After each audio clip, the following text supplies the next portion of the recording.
네, 안녕하세요. 김유기 교수입니다. 자, 여러분 끝까지 힘내십시다. 자, 다시 한번 화이팅! 감사합니다.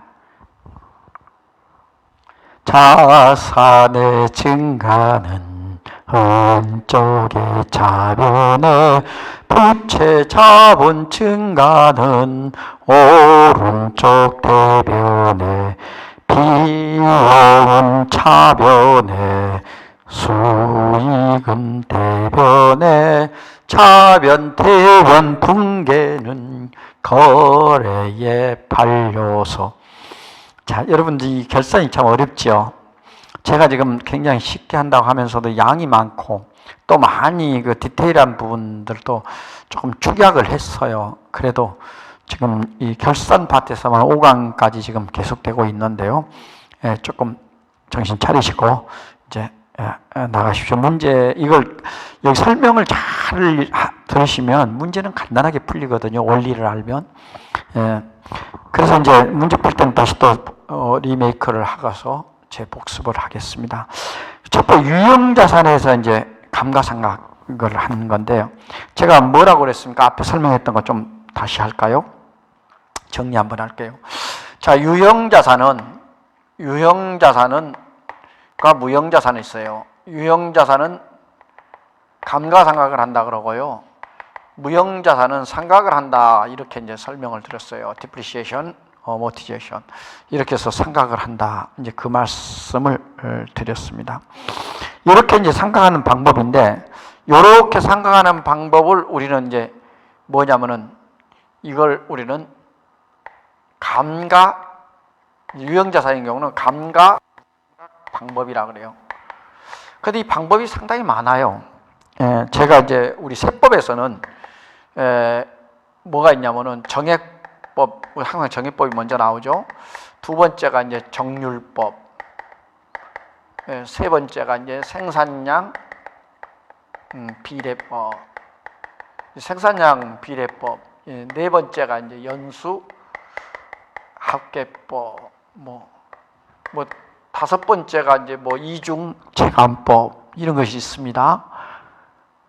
여러분한테는 그냥 그까지는 안 하고 여기까지만 하면 되니까, 사실은 여기까지 필요 없어요. 여기까지만 하면 되지만 이 전산 회계 공부하실 때는 정액법과 정률법 두 개만 알면 됩니다. 그래서 이 중심으로 하고, 연수합계법은 그 연수를 중심으로 이렇게 해서 살짝만 보여드리겠습니다. 그래서 이제 이걸 우선 무형자산은 좀 이따 하고, 유형자산에서는 이 감가상각 할 때 방법이, 교재를 한번 볼까요? 207쪽에 보시면은 당기 상각액은 차변에 감가 상각비 이렇게 해가지고 차변에 되고, 대변에는 뭐가 나와요? 건물이면 건물, 기계장치면 기계장치, 감가, 상각, 누계액 이렇게 합니다. 제가 항상 얘기했죠. 요걸 생략을 해버리고 나면은 뭔지 몰라요. 기계인지 건물인지 비품인지 몰라요.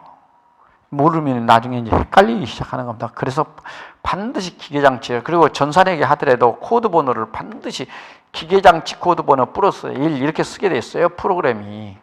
그걸 아셔야 됩니다. 그래서 기계장치 감가상각 부계액이다, 이렇게 이제 꼭 쓰시고, 책에는 그냥 그거 생략해 놨죠. 표시를 하게 돼. 계산 방법이 이제 뭐냐면은 아까 말했듯이 정액법, 정률법, 생산량 비례법인데, 이제 이걸 한번 설명드리겠습니다. 이제 우선 정액법이에요. 이 정액법은요, 정액법.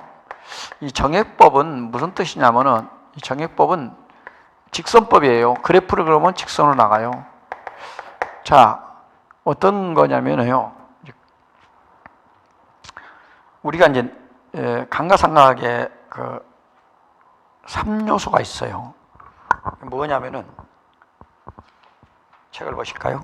취득원가, 잔존가액, 내역연수, 이것이, 그러면 이제 취득원가에서 그냥 취득원가를 우리는 오리지널 코스트, 그래서 C라고 합니다. 취득 원가를 C라고 해요. C. 시드 원가를 뭘로 나누냐면,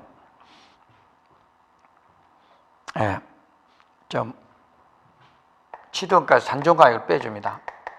잔존 가치 또는 잔존 가액 같은 말입니다. 이것을 영어로 스크랩 밸류라고 이렇게 해가지고 S로 표현하고요.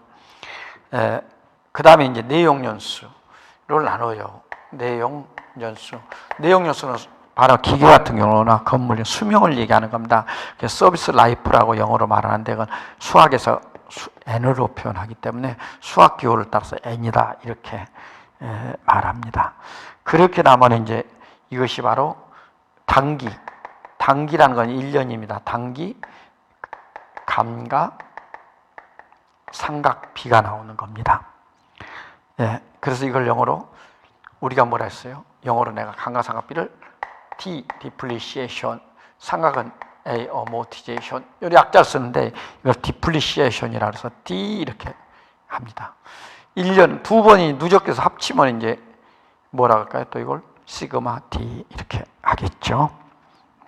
그런데 이 그래프를 좀 이따 그래프를 이제 한꺼번에 그려보겠습니다. 이 정률법과 같이 설명을 할게요. 정률법은 이걸 뭐냐면은 체감법이라고 합니다. 체감법. 한번 보실까요? 요게 정액법은 금액이 일정하다 그래서 일정한 금액이에요. 꼭 계산해 한 번 금액하면 10년이면 10년 똑같은 금액이에요. 그래프를 그러면 직선이 나오고요. 정률법은 비율이에요. 일정한 비율이에요. 비율로 나타나요. 일정한 비율로. 그러니까 비율이니까 정률 이렇게 쓴 거죠. 정률. 이것은 정액이니까 정액 이렇게죠. 그래 정액법 이렇게죠. 그리고 정률은 정률 일정한 비율 이렇게 쓰죠. 그게 그래프니까 점점 줄어들거든요. 그래서 체감법이다 이렇게 말해요. 어떻게 공식이냐면 책을 좀 잠깐 보실까요? 자, 취득원가예요. 자, C 취득원가. C를 자, 여기다 뭘 빼주나? 이제 감가상각 누계액이에요. 시그마 누계 D. 이것이 바로 이제 여기서 말한 감가상각 누계액입니다. 감가상각 누계액.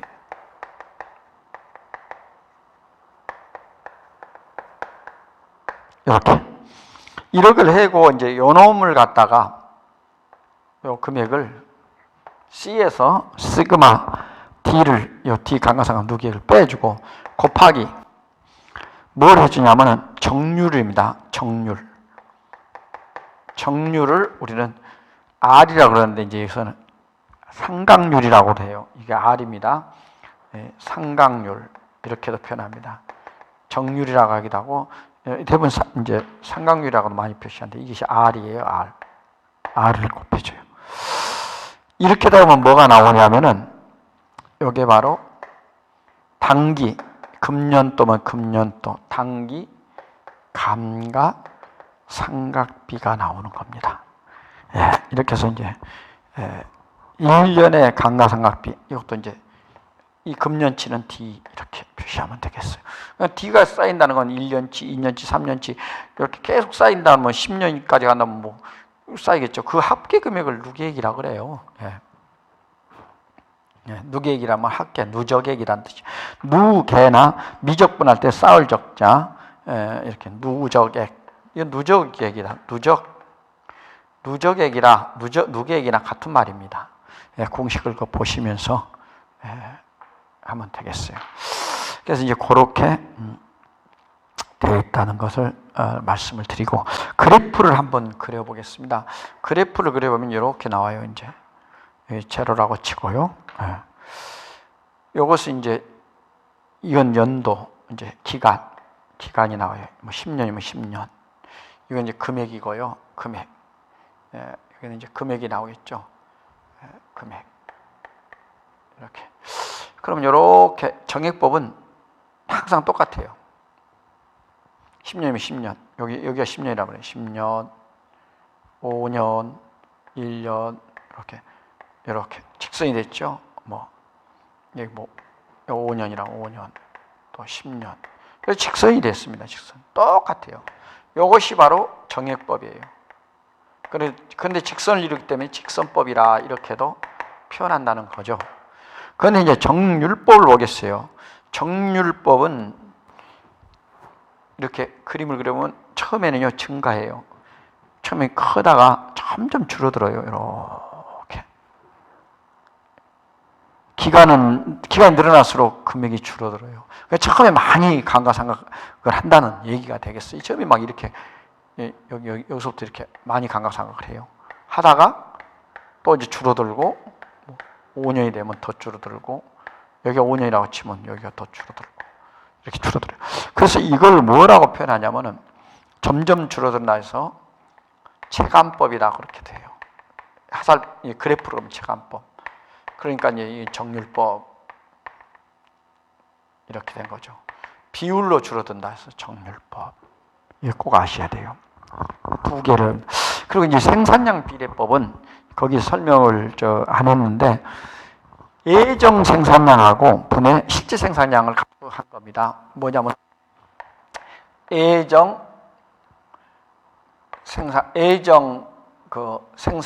추정 생산량이라 추정 생산량 분의 실제 생산량. 실제는 뭐예요? 채굴한 거죠. 땅에 이렇게 나오면 채굴한 생산량. 그 예정이 안 맞을 때가 많아요. 그래서 이렇게 해가지고 몇 %니까 이 퍼센트로 나왔다. 그래서 이제 이 몇 %를 했으니까 얼마를 감가상각해야 된다. 그렇게 이제 기계면 기계 기계가 있겠죠. 그런 기계를 땅을 깎는 기계가 얼마를 한다. 생산량에 대해서. 연수학계법은 이제 내용 연수를 어떻게 하냐면 이렇게 해요. 5년이라면 3년이라면 1 플러스 2 플러스 3 플러스 4 4년이라고 칩시다. 전체가 몇 년이에요? 분의 그럼 여러분 이제 전체가 얼마예요? 10년이죠. 전체가 10잖아요. 10분의 남는 것이 뭐예요? 1 빼면 2, 3, 4, 7, 8, 8? 9. 그 다음에 뭐가 돼요? 또 2, 9 빼면 7. 이런 식으로 쭉 처음에 많이 생각을 시켜가지고 점점 떨어지는 이런 방법입니다. 아마 정률법과 이제 저기 중간의 형태 되고, 이중체감법은 여기다 정률에다가 제곱 곱하기 해보니까는 더 막 급격하게 뭐랄까요? 이렇게 된다는 어떤 아주 여기 중간에 만난다고 치고 이렇게 떨어져 버려요. 급격하게 이만큼 떨어져 버려요. 이렇게 이런 것이 이제 이중체감법. 이렇게 그래프를 그린 다음에 이제 이런 형태가 나타날 겁니다. 여기 이런 것이 있고요. 연수학계법은 이렇게만 알고 나중에 문제 전산회계 전산 세무 2급에 들어가면 이게 시험에 나오니까 그때 살펴보기로 또 하겠습니다. 이 정도로 보고 이제 무형자산에 대해서 이제 정리하겠습니다. 무형자산은 영업권, 광업권, 산업재산권 이런 것들을 이제 상각을 하는 방법입니다. 그래서 이런 것은 이제 그 무형자산은 밑줄 좀 쳐놓으실래요? 이 무형자산은 20년 이상 상각할 수 없어요. 그래서 이 상각기간이 20년이에요. 20년 이내에 상각을 할 수 있어요. 그래서 무형자산은 여기 상각기간이 있는데 20년 이내 상각이에요. 20년 내 상각. 여기는 감가상각이라는 말 쓰지 않는다 그랬어요. 그래서 혹시라도 그런 강의 실수하는 거 듣지 마세요. 무형자산은 그냥 상각이라고 그렇게 한다. 그래서 이제 여기에 보면 20년을 초과할 수 없다 이렇게 규정이 되어 있어요. 그래서 이 무형자산 누계 계정을 설정하는데 여기에 해당돼서 그 무형자산을 직접 차감한다. 그 말은 무슨 말이냐면 충당금을 설정하지 않는다. 간접법이 아니고 직접법을 쓴다 이런 얘기예요. 자, 어떻게 한번 볼까요? 처변에 있잖아요. 단계 감가상각표는 무형자산은 차변에 감가상각비 단기분입니다. 대변에 뭐랄까요? 영업권, 광업권이랄까요? 영어권을 왜 함부로 다루지 말라냐면 영어권은 내부 설정한 영어권 나중에 이제 그 자산에서 유무형 자산 그 처리 앞에서 배우셨잖아요. 그 영어권은 외부에서 자기가 설정한 영어권은 인정을 하지 않습니다. 꼭 그 영어권은 외부에서 구입한 영어권만 인정되지 내부에서 설정된 영어권은 인정하지 않기 때문에 영어권 뭐 상각 이렇게 잘못하면 붕괴하지 마십시오. 인정이 안 되는 것도 있으니까. 그래서 차변의 감가상각비 대변의 광어권 이렇게 하면 되겠습니다. 자, 이제 재무상태표 개정을 마감하는 절차를 보겠습니다. 재무상태표 마감. 자, 재무상태표 개정 마감이에요. 자, 재무상태표가 이제 우리가 옛날에 대차대조표라고 했던 겁니다. 그런데 이런 것은 재무상태표는요, 사실은 재무상태는 언제예요? 일정한 기간이 아니고 일정한 시점에 나타나거든요. 다시 말해 1월 1일 아니면 뭐 12월 30일 뭐 1일 이런 식으로 6월 이렇게 시점에서 나타나기 때문에 우리는 이걸 뭐냐면 동태가 아니고 정태적이라고 그럽니다. 정태적이란 말을 혹시 쓰고 있어요. 그래서 이건 재무상태표는 계속 기업이 존속한다. 계속 기업이 존속하는 걸 뭐냐? 고잉 콘선이라고 그래요. 고잉. 계속 고잉. 고고가 아니고 고잉이라 그래야 돼요. 뭐 개그맨이 고고 그러는데 고잉 하면 끝나는데 왜 고고 그런지 모르겠어요. 영어 잘 몰라서 개그맨들한테 계속 하시오 할 때는 going 하면 돼요. 고고 그건 계속 하는 거 아니에요. 그건 영어가 아니에요. 그건 고고 아니라 going 쓰는 거다. 계속. 자, going concern이라 그래가지고 정태적으로 쓰는데 이제 계속 기업에 따라서 하는 것이다 이렇게 보고 그래서 이제 재무상태표 이런 걸 작성할 때는 계속 나오기 때문에 이 개정들이 여기 재무상태표 이 개정은 좀 영구 개정이다, 뭐 영구적으로 쓰는 개정이다 이렇게 표현도 하고 있다. 중요한 건 아닙니다. 그 다음에 이제 첫째 이제 이 재무상태표는 잔액을 계산해 줘야 돼요. 잔액은 어떻게 계산하나요? 예. 우선은 뭐 자산 같으면 자산 차변에서 대변을 빼주면 잔액인 차변에 나오죠. 그리고 이제 부채 같은 경우는 대변에서 차변을 빼주고요. 자본도 마찬가지 대변에서 차변을 빼줍니다. 이렇게 잔액을 처음에 계산하고 두 번째가 이제 책을 보십시다. 그리고 이제 마감을 할 때는 뭘 하냐면은 차기 2월로 마감합니다. 차기 2월로 마감하고요. 그리고 다음 날에다가 이제 뭘 하냐면 다시 기입할 때 재기입할 때 개시기입이라는데 처음 할 때 개시기입이고 이제 재기입을 할 때는 뭘로 하냐? 전기 2월이라 이거 쓴다 이런 얘기입니다. 그래서 차기월, 전기월 쓴다. 그것만 이제 해서 마감시킨다. 간단한 핵심적인 말이었습니다. 이제 여러분 손익계정 마감으로 이제 끝을 맺는데 여러분들 이 손익계정은요 사실은 이 손익계정은 어떤 거냐면은 수익과 비용이 손익이잖아요. 그죠? 네, 수익과 비용 계정이 손익계정인데 이 손익계정을 이제 집합계정이라 한다. 그런 아까 말씀을 드렸고 이 손익계정에서 마감 절차는데 첫째 손익계정 설정합니다. 이제 손익계정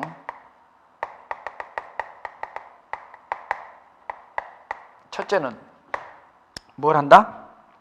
손익계정 설정합니다. 두 번째는 뭐 한다? 손익계정을 설정하고 두 번째는 먼저 비용계정 있죠? 이 비용계정을 이제 비용계정 잔액을 손익계정 차변에 한다.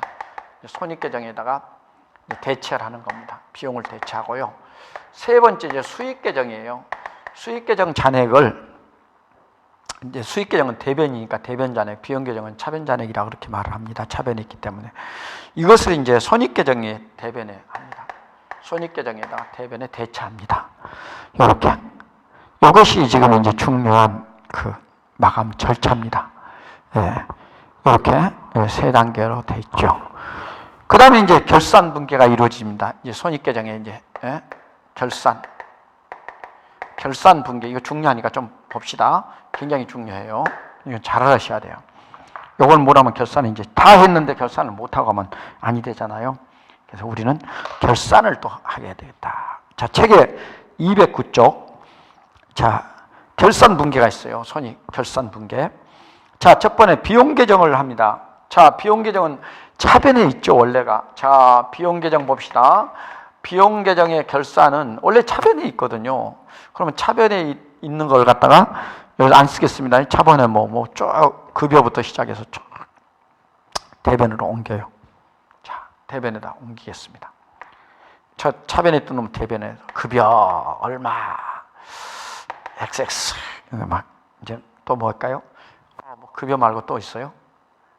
광고 선전비? 좋아요. 또 뭐가 있을까요? 책에는 그냥 비용 계정 이렇게 해서 하나만 비용 써놨는데 우리가 써보는 거면 이렇게. 그 다음에 또 뭐가 있을까요? 이자 있어요? 이자 비용? 네, 좋아요. 이자 비용. 계속 있으니까 너무 많이 쓰지 맙시다. 자, 이렇게 해서 뭐 여러 개 있다면 그걸 다 해요.